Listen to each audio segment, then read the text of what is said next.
Okay, can I have everybody's attention? We want to get started with our lecture today. Before we do, I have just a quick announcement. First off, there is a sign-in sheet floating around, and it's just good for our record keeping that we, that people do sign in. You don't have to give your email address if you don't want to. Also, still trying to push this. There is a physics club meeting and happy hour this Friday, and it's going to be at 5:30 at Sherlock's Pub on Bay Area Boulevard. So if everybody knows where that is, that's right down Bay Area Boulevard, right next to the university. And also, this and any other information about what's going on in the physics program, we've kind of switched from doing an email list to doing a Facebook page. So I've got all the information on the talks every week, as well as information on the happy hour or meetings and stuff like that are all posted on there. And also one other reason for the meeting is because our physics club president that we have currently is actually going to be leaving this semester to work in California for through the spring and the summer, and so they're looking for somebody else to take over with that. So just to let you guys know, but the happy hour is open to everybody, so you can still show up even if you're not interested in going for that. Now, I want to talk a little bit about our speaker today and our talk today. Dr. Laurie Carrillo, she is going to be our speaker today. She works at NASA Johnson Space Center, and you can read a little bit about that here. But the one reason why I invited her to give this talk is because she is a thermal engineer at NASA JSC. And she recently got a PhD from, is it Rice? Rice University. And so she's going to actually be teaching as part of the faculty of our engineering physics program. And so she's going to be teaching the class coming fall on it's basically an engineering thermal class on thermodynamics and heat transfer, or fluids and heat transfer.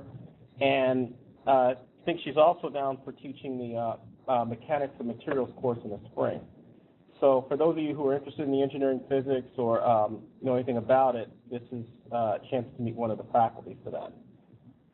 Now, with that, you saw the abstract. I'll just turn everything over to Dr. Carrillo, and she can tell you more about what she's doing. Thank you. Well, good evening. I'm Dr. Laurie Carrillo, and I first want to thank Dr. Garrison for inviting me to come speak to you on pyroelectrics. I also want to thank you for spending your Valentine's Day with me hearing about pyroelectrics. And for those of you that are interested in this presentation afterwards, feel free to come up and give me your email address, and I will be happy to send it to you. So with that, let's get started. Okay, so in the presentation here, we're going to talk about the background of pyroelectrics. What are they? Why do they act the way they act? We're going to talk about the function of a pyroelectric capacitor and how to integrate this into a circuit so that way we can observe the pyroelectric effect as well as measure the pyroelectric effect. I will introduce you to some different types of pyroelectric materials along with the pyroelectric coefficient. This is a measure of the intensity of the pyroelectric effect that occurs.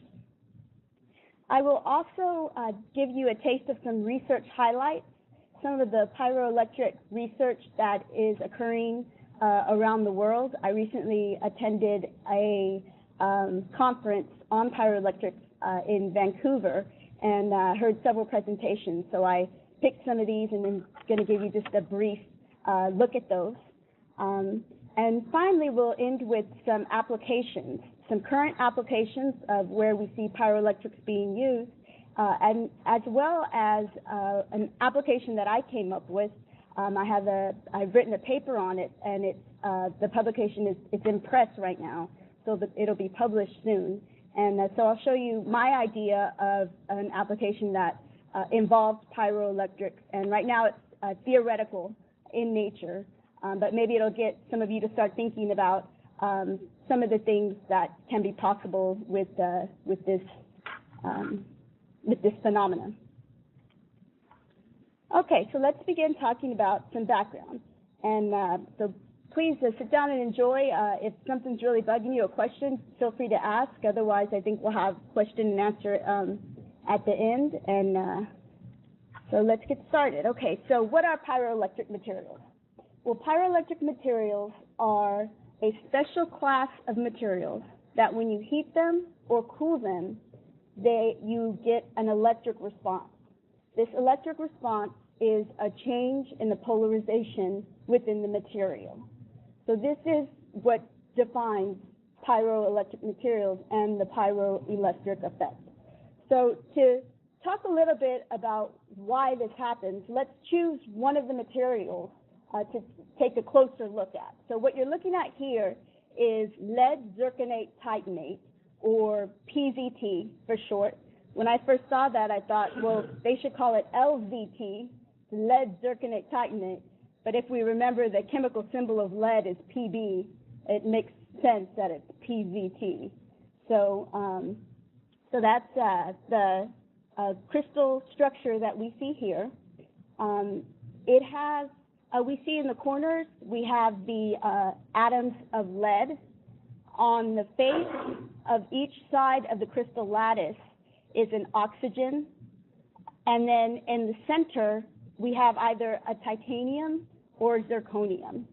So the titanium and oxygen is the titanate, the zirconium and oxygen is the zirconate. So that's where the name comes from. So the PZT is composed of these two types of crystals. Now, when I say that the zirconium or the titanium is in the center, this isn't exactly correct. Because if you look at it carefully, you'll see that, in fact, the atom in the center is closer to the top face than it is to the bottom face. So this crystal is asymmetric in nature. Now, a crystal's atoms will arrange itself such that it would be in its most comfortable state, where most of the positive and negative charges can cancel out. But in some cases, there just isn't enough room, and as in this configuration, so it exists in an asymmetric state.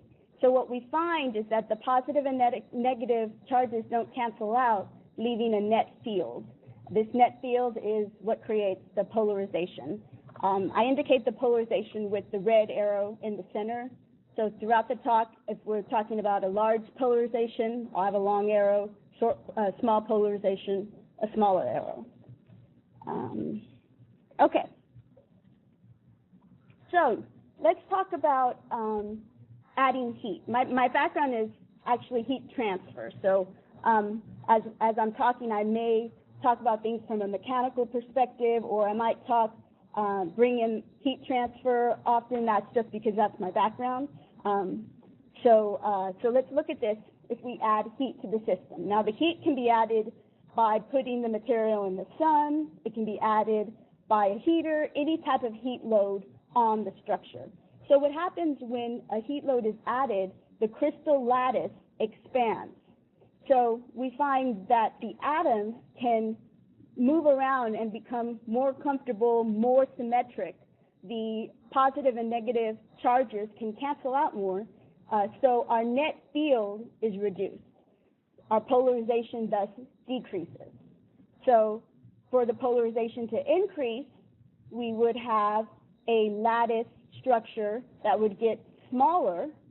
We would have things become more asymmetric, and this happens when we remove heat from the system. So now we know what pyroelectricity is. It's the heating or cooling of a material and the resulting change of polarization. So now we know why the polarization changes, but what can we do with this? So before we get started, I'll talk a little bit about schematic notation. Now, so that I didn't have to draw this detailed crystal structure on the upcoming slides, I'm making a more simplified drawing of simply showing the net field and the polarization. So that's what we see here. Yeah, okay, that's what we see here. We see the net field indicated by a positive and negative charge and the polarization. So this pyroelectric effect can be used to create a capacitor. A capacitor is just something that stores energy. So we can create this by putting an electrode on each end of the pyroelectric material, electrode just being a conductor of electricity. Okay, so that's what we see here. We see the pyroelectric material with the electrodes on each end, and we see already the charges within the electrodes realigning because we do have that net field in the pyroelectric in the center. Okay, so next step is to create a closed circuit with this. We can simply put a wire, an ammeter, to measure the current, and the charges from one side will travel through the current, the electrons will travel through the current to cancel out the other side, and as we all know, current is just the flow of electrons within the wire. And these are happy electrons. I put them smiling. It's a good day, it's Valentine's Day, so the electrons are all smiling, happy to be here with you. Okay, and then after a while, the system will steady state, and our current will stop, as we see in our ammeter here. And it'll stay in this state unless we add some type of external force. So here I'm heat transfer again. So let's say we cool this pyroelectric. We take some of the heat out of the system. Well, we just talked about that when we cool the pyroelectric, the lattice shrinks and everything becomes more asymmetric and the polarization increases. So I represented that with this long arrow here. And the result is that we again have electrons flowing through the circuit, and we see a current. The ammeter shows a current flowing. Okay, well, the reverse holds true. We can heat the pyroelectric back up, add an external heat load, and the electrons will travel around the circuit, and again, we'll see current flowing through the circuit. Okay, so we've just looked at a pyroelectric capacitor. This is capable of storing energy. So I compare everything to mechanical mechanics because I'm a mechanical engineer. So I thought this was an interesting analogy that I wanted to share because it's what finally made me understand what I'm looking at when I'm dealing with pyroelectric capacitors. William Beatty from the University of Washington came up with this. So basically, you can think of a capacitor as a tank, a hollow spherical tank filled with water. And in the inside, you have this bendable rubber plate, and you have stoppers here. So in this state, we can think of it as a discharged capacitor. It has no stored energy associated with it. However, if we put a hose on each, take the stoppers out, put a hose on each side and put a pump in it, we can pump some of the water in, some of the water will flow out this side, and then we can put the stoppers back in. So now we have the same amount of water, the same space, but we have the bendable rubber plate bent, which is equivalent to a charged capacitor. And then to discharge the potential energy in this, you would again connect the hose, and water would squirt out this side, and you could have some work being done, and then it would get back to its discharge state. The forces would straighten the plate again. So that's my explanation of a capacitor from a mechanical engineering perspective. So that was a little aside that I thought was interesting, that I thought you might enjoy. Okay, so now we'll talk about integrating the pyroelectric into a circuit. This setup is called a current integrator. And what it does is it allows you to observe the pyroelectric effect as well as calculating the stored energy that occurs. So down here, we have our pyroelectric capacitor. We don't know the capacitance of this pyroelectric, so we need to have a reference capacitor. Now, the reference capacitor, we know what the capacitance is of it is. We have some charge that leaves the pyroelectric capacitor, and the current, it travels along here, delta Q over delta T. We also have this op amp. Now, this op amp outputs a voltage that's proportional to the charge that leaves the pyroelectric.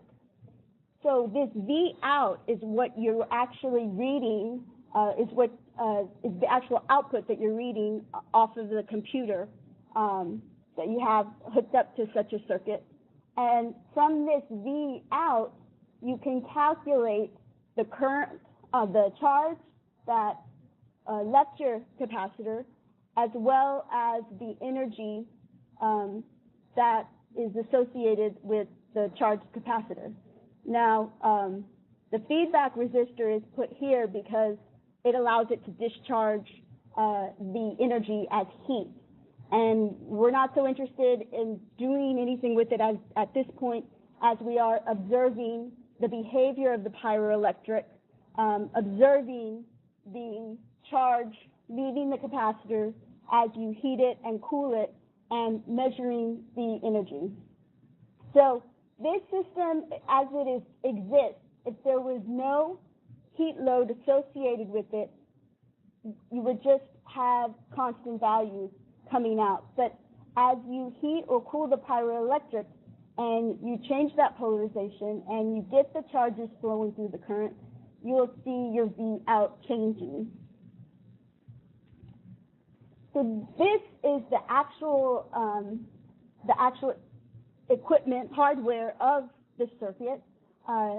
These are made by a company, U.S.-based company, called Radiant Technologies.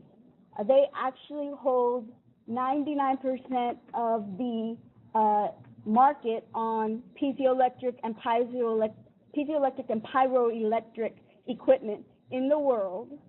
So it's nice to see our U.S.-based company doing here. So, for example, that conference that I recently went to in Canada, where there was a large Chinese population, a large Japanese attendance, they all used their instruments from this U.S.-based Radiant Technology.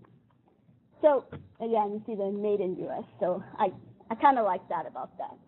So, but what do we see here? We see here the exposed pyroelectric. It happens to be using PZT, which is the lead zirconate titanate that we first talked about. So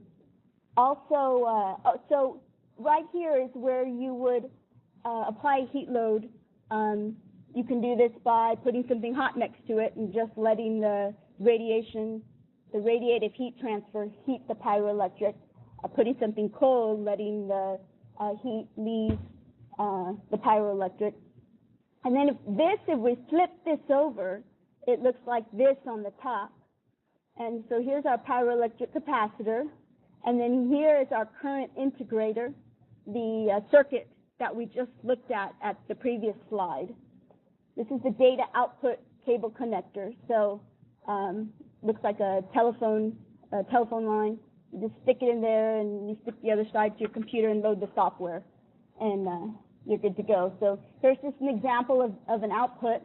The pyroelectric starting at room temperature, and then as you put something cold to it, you see the V out changing, and then as you put something hot to it, again we see the V out changing. So this demonstrates you can observe the pyroelectric effect. Okay, so now let's take a look at some of the different types of pyroelectric materials that exist. So I put together this chart. It has, by no means is it an inclusive list, but it has a good sampling of them. There's a book called The Source Book of Pyroelectrics, and that will give you much more details if you're interested in looking up a particular material. But here we have the material name and its formula. Now this pi is not the 3.14159, it's the pyroelectric coefficient. So if you see pi associated with pyroelectric, it's referring to the pyroelectric coefficient. And the units are that it's typically in is microcoulombs per meter squared per Kelvin. So what we see here, okay, so zinc oxide has a value of 9.4. So it does demonstrate a pyroelectric effect, but it's so low that you can't really do much useful applications with it. We see polyvinyl iodine fluoride, a pyroelectric coefficient triples, but still pretty low so that it doesn't have too many useful applications. But when we get to lithium tantalate, we have an order of magnitude higher pyroelectric coefficient of 230. We start to see applications that exist with this pyroelectric material. It's used commercially in motion detectors and surface acoustic wave applications. We have barium titanate and barium titanium oxygen. Again, kind of similar pyroelectric coefficient. Again, applications. It's used in thermal sensors, intruder alarms, thermal imaging, gas detection, heat source detection for air conditioning systems. What it says here about the cells is that usually in the thermal sensors, there's hundreds of, you can think of them as pixels of barium titanate that when it's exposed to an environment, the thermal energy that's absorbed by each cell will change its polarization so that you can then, according to the polarization, associate that with a particular location and get an image from this. And you can get temperature resolutions down to 0.03 Kelvin. Okay, lead zirconate titanate. Again, we have 533. So it's used for some of the same applications we see in lithium tantalate and barium titanate, however, with much better pyroelectric performance. And then we got these heavy hitters down here: lead scandium tantalate, barium strontium titanate. Here we have order of magnitude bigger pyroelectric coefficient. So this is very high, used in infrared imaging sensors, thermal cameras, infrared detection, thermal imaging systems. So this just gives you a taste of some of the materials that that have this pyroelectric property. Okay, so this is this equation is just what the pyroelectric coefficient, again, this isn't pi, how it relates. The change of temperature equals the change in polarization. So PZT has 533. So if someone says, hey, what's the change in temperature if the polarization changes 0.011004 coulombs per meter squared? Well, first, don't forget to change it to microcoulombs because that's how it's typically written. And then you can do your division and say, hey, that's 21 Kelvin. And that's one thing that's interesting is that you'll find that you don't need to have these 100 degrees, 200 degrees temperature differences to observe these this effect. You can observe it with a lot smaller temperature differences than you might think. Okay, so let's take a look at some of the research highlights, what some folks around the world are doing with respect to pyroelectric. Okay, well, some researchers are interested not only in this pyroelectric effect, but the inverse, if you will, called the electrocaloric effect. So this means that you apply an electric field and you induce a temperature change. So it's this backwards effect. There's some key applications of this property within the refrigeration industry. And these two researchers down here are doing a lot of research in this area.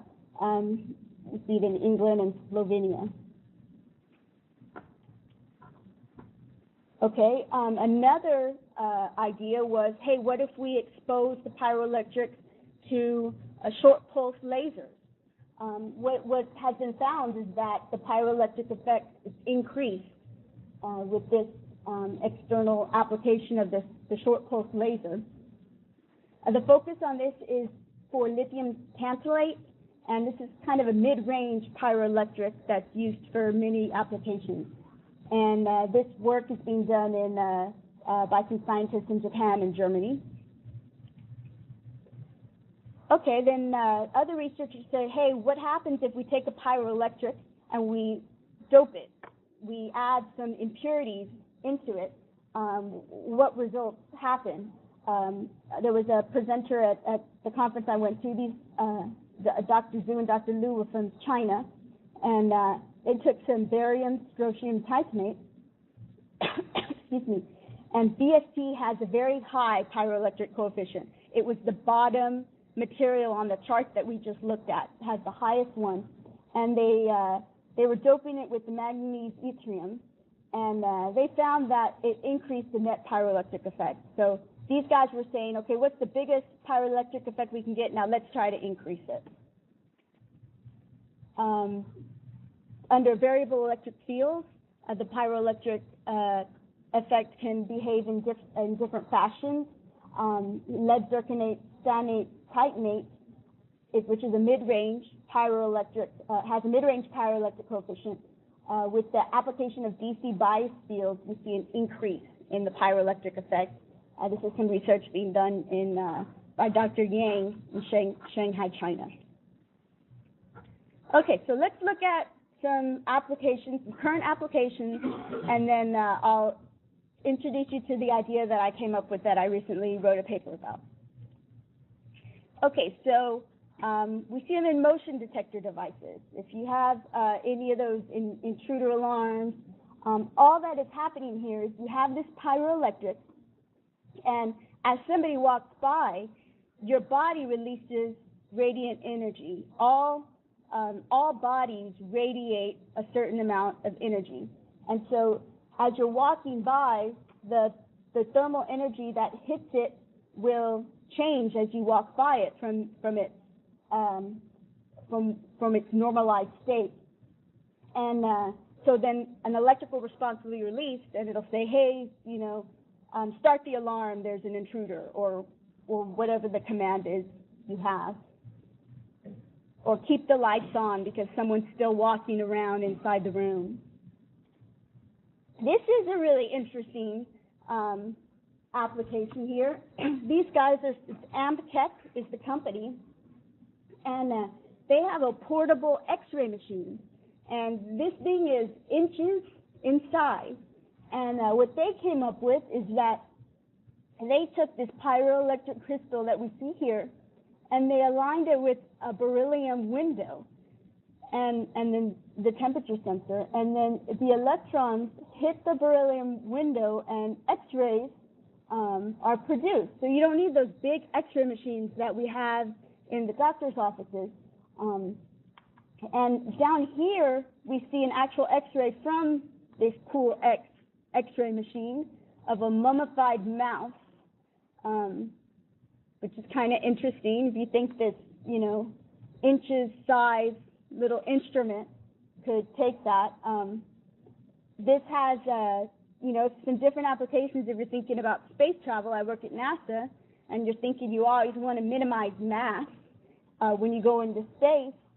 Could we utilize a technology like this such that if we're on Mars or if we're somehow in some type of space travel, we can have the capability of taking X-rays with minimizing the mass that we need to launch into space. And so, what's the what? What is the emitter and detector? Emitter and detector. Mini X-rays. Right.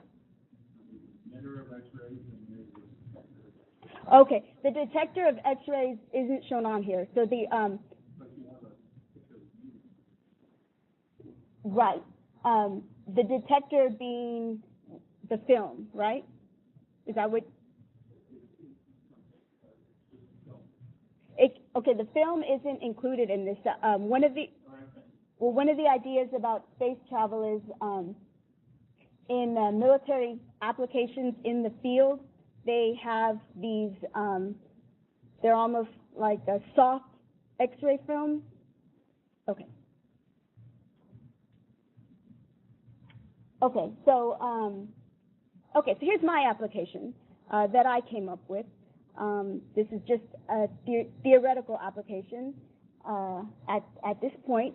Who knows what happens in the future?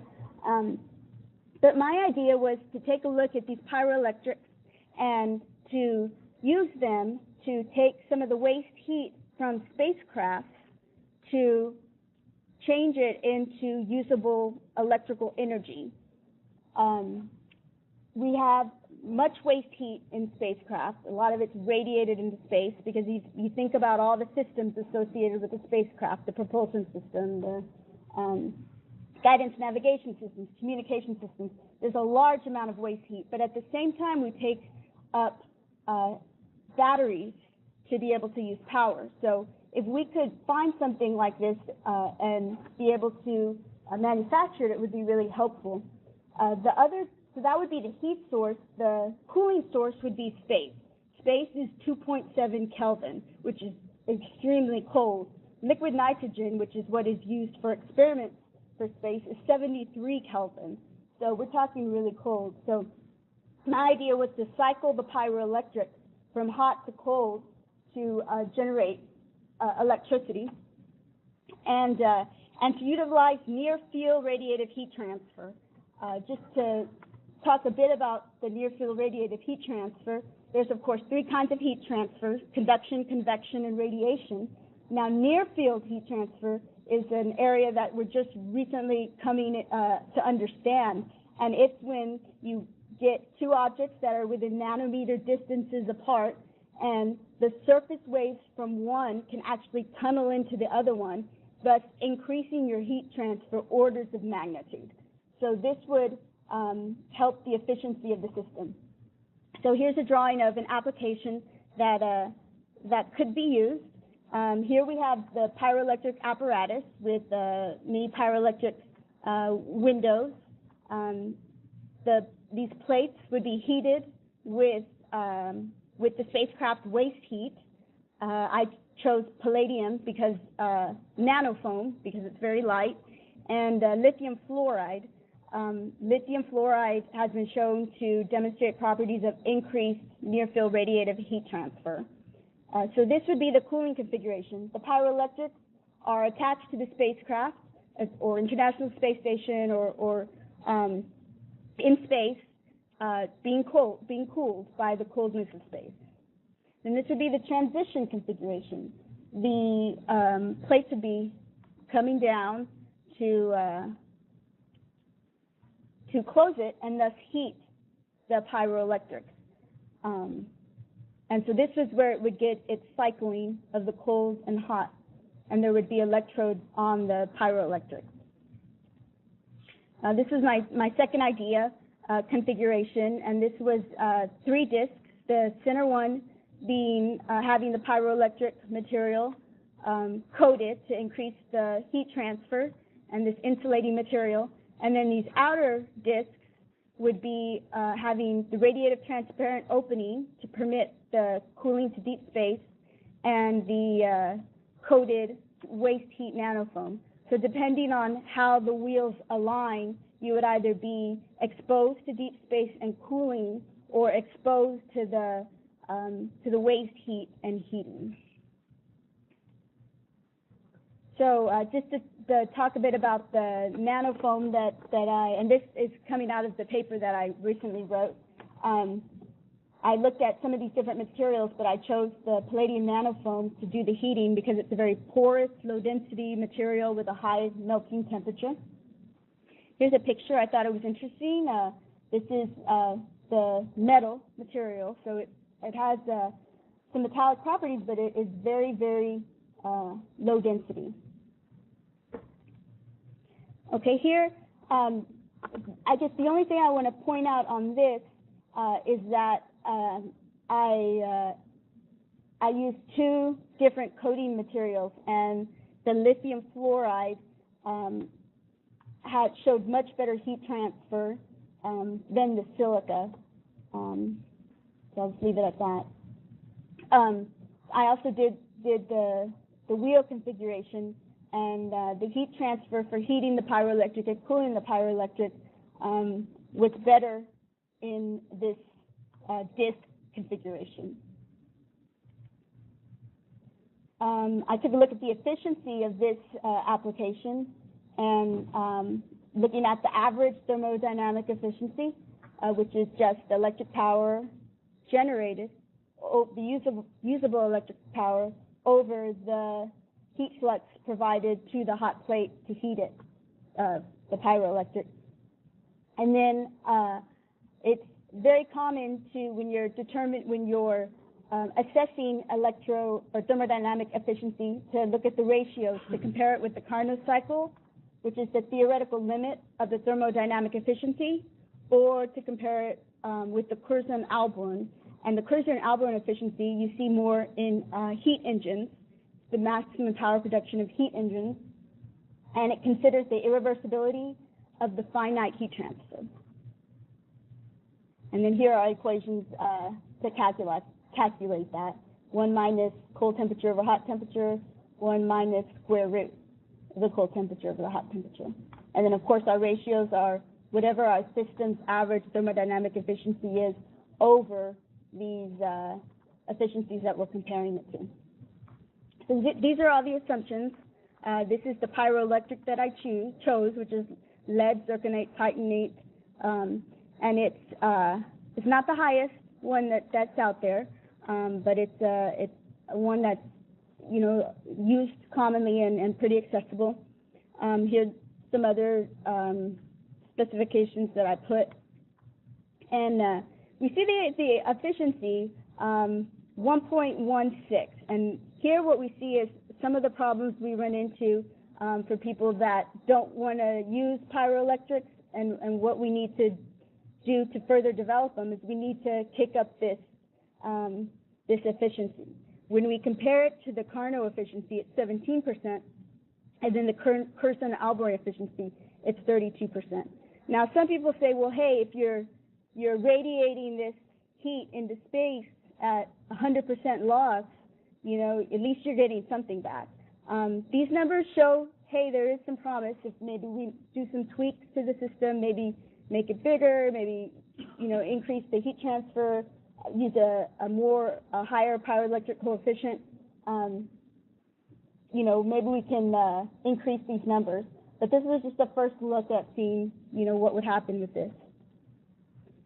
Okay, so these are just some of the publications that I've done, and in particular I wanted to point out this bottom one, which is the near-field radiative heat exchange analysis for spacecraft waste heat to electricity converter, coupled with pyroelectric materials.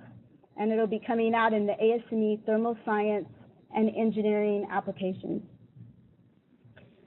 So in conclusion, I hope you enjoyed learning a little bit more about pyroelectrics and how they work. I hope you enjoyed finding out about how they're measured and ways to utilize them, some current applications and some applications that we might see in the future with some tweaks and some improvements. And I want to thank you all for being here, and I hope that you all have a great rest of the day celebrating your St. Valentine's Day. So thank you very much.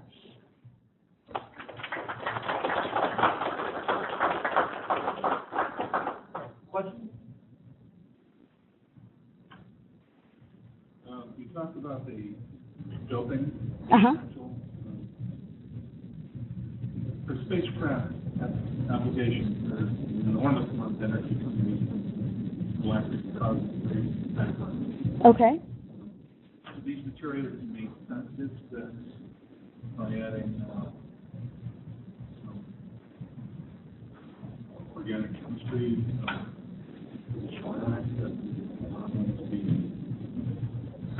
gathering some of the energy off of the That's interesting. concentrate.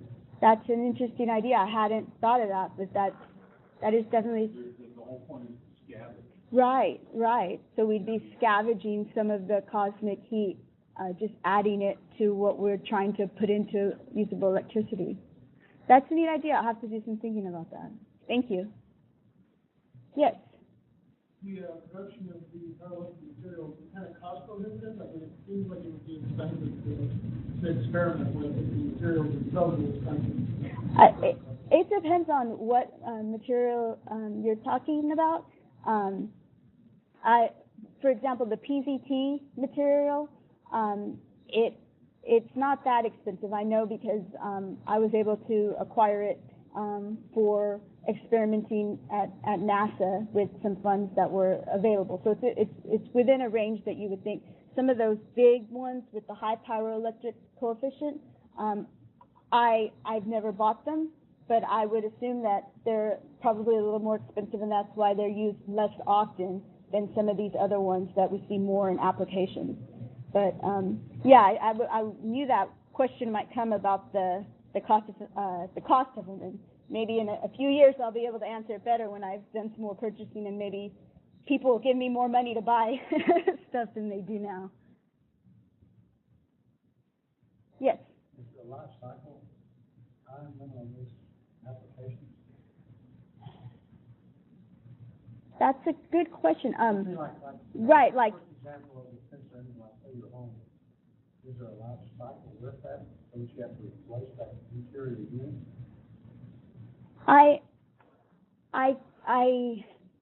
In the pyroelectrics that I received in the lab, they do tell us that some of the measurements might become a little bit off after a certain amount of life cycle. Now, will they still produce the pyroelectric effect? Because it's just a polarization change and the atom shifting, I think they would, but there must be some life cycle associated with it, because they do say to replace these pyroelectric materials in the lab when we're experimenting with them. So I don't know much more details beyond that, but yeah, that's a good question. I'll have to look into that. So it seems like another good application you mentioned is, you know, for long space flights, we're trying to develop, we go way out. Right. Certainly the unmanned, but anyway, way out. If the energy of that unit could be maintained and pick up the heat from that solar force, for both the heating as well as rejecting energy, but not lose its internal. Right. What do you want to call it? Seems like that would be a good application. I don't know what the weight is, but it might be very weight saving. Actually, Sure, please. we used to do non-destructive testing with ultrasonic. PVT is one of the main ultrasonic materials. Okay. So they're bombarding this planet with a lot of energy. If you can imagine putting a bunch of energy into the steel, space is matter. And those little ultrasonic transducers will been there for years and years, and very high power. So I would imagine that fairly stable matrix is who knows, radiation exposure, tendency to thermal cycle less in space, but it could be very small. Thank you for that. Yeah. Well, you know, with deep space travel, one of the big concerns is you currently get out so far, something goes wrong, fix it. But on really deep space flights, we can't do that. And we don't have a safe haven to go to. So you want a system that's going to be highly reliable, or a system that's going to send back a signal and becomes almost self-healing. It actually diagnoses the problem itself and brings you back the signal and tells you what to do. I wonder if it could self-repair. That's what I'm talking about, self-repairing too. Well, that's interesting. I'm actually working on those types of materials. That's interesting. Yes. Also, what is the energy density like on one? Like, how big material would you need to charge like a watch battery or a pacemaker or something small like that? It depends. For example, the one that I showed here, we're looking at maybe like a hair dryer. So nothing really big right now. Perhaps if you have multiple ones, you may be able to increase that. And again, this is theoretical. We haven't actually made these. So the ones that we see, but they're different designs. We see much smaller wattages, milliwatts, microwatts. So we have some development to do to be able to really utilize the power. But it's interesting, you know. It's an area that has growth potential. Even with like really low powered electronics, still do a lot with, you know, like it said, power supply small. Right, right. Thank you. Yes. I'm just curious, what is an average day like working for NASA? Do you test a lot of materials? It's interesting right now, and I'm not sure there's an average day. Every day is a little bit different, but I support the International Space Station a lot. So whenever there's any type of extravehicular activities, for example, the Russians will be doing an extravehicular activity to install some orbital debris shields on their module coming up.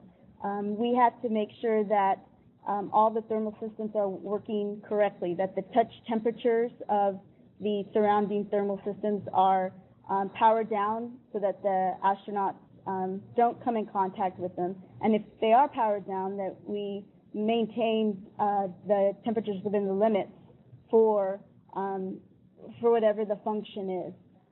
So we have support and mission control that we maintain for the International Space Station. There's a big push right now towards technology development.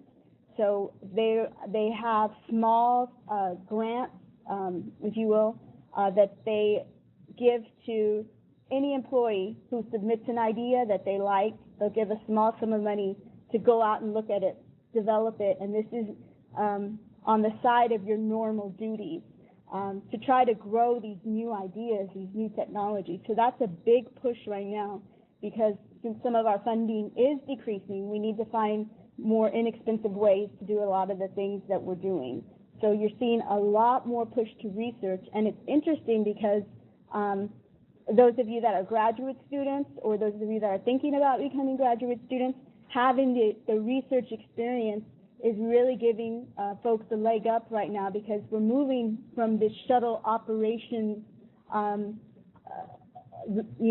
environment to more of a research technology developed environment. So that really gives you an added edge to have some experience doing research or technology development. So there's some of that.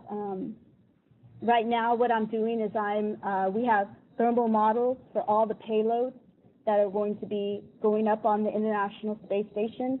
And so it's my job to look at the thermal models and to check them out, make sure that they correctly represent all the payloads. And these payloads, a lot of them are physics experiments. They're physics experiments that are going up, all different universities, all different companies, everybody.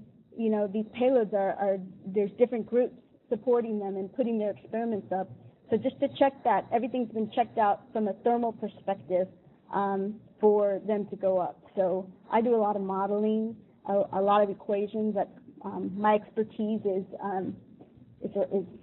the math part of it, you know. So I like doing that a lot. But NASA, you know, there's really a lot of different opportunities and fields, and especially for physics. I mean, we have a lot of physicists out at NASA, so it's and I know we have. Are you an undergrad, or you're an undergrad? Okay, I know we have co-op programs. I don't know if you. I think the one place you can look is on the SCE website, and it's busy tech, and we try to list as much as we can about co-ops and find out about them. But there's also other stuff that comes up from a third office and things like that. But a lot of times, you know, if we hear anything, we'll put it there, and have one stop and place for it. And then if we get something else, more of an immediate response, try to send out the response, give you a response. And that's how I started. I started out at NASA as a student, as an intern, when I was 18, and kind of worked my way up to where I was now. So, but really, any experience that you can get, if it's not NASA, there's a lot of great companies, you know, a lot of great contractors, you know, Boeing's around here, you know, ESG is around here, Oceaneering, or even outside the space industry. I get the feeling you're interested in the space industry, but any experience you get will just take you a step closer to what your passion is, if it is NASA. So yeah, I highly recommend you check out this website and just, you know, to start seeing what opportunities are out there for you, and maybe I'll see you out there soon. Any other questions? All right, let's thank our speakers. Well, thank you very much. It's my pleasure to be here. And also, I do want to let everybody know, next week's speaker is our own Dr. Paul Whitty. And so he's going to be giving a talk. He's our new Associate Professor of Physics here, and he's going to be giving a talk about his dissertation. So hopefully I'll see you guys next week. All right. That was okay?